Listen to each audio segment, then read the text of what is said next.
सपना पूरा कर दऊ महादेव गे।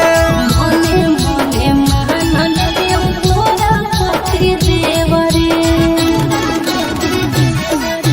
जे हो तोर सपना पूरा कर दऊ महादेव गे। मने मने महानन देव तोरा पति देव रे। आज माला चढ़ावई के करल जोड़े जोड़े गे। माला चढ़ावई के करल जोड़े जोड़े गे। छोड़ा शिव जी से मांगी तोरे रे। छोड़ा शिव जी से मांगी तोरे रे।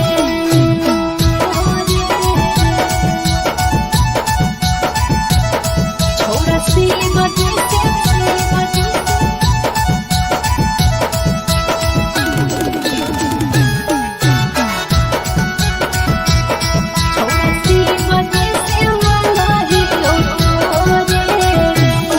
आगे जाइतो नहीं तो पसिया तोरा बेकार गेला भरावा। शादी करके हम ही छोड़ा देबो तोर घरवा। आगे जाइतो नहीं तो पसिया तोरा बेकार गेला भरावा।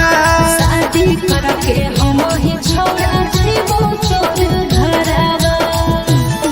आगे अमन आशीष नंदन रहब जोड़े गे। अमन शेरा नंदन रहब जोड़े गे। छोड़ा शिव जी से मांगी तोरे रे। छोड़ा शिव जी से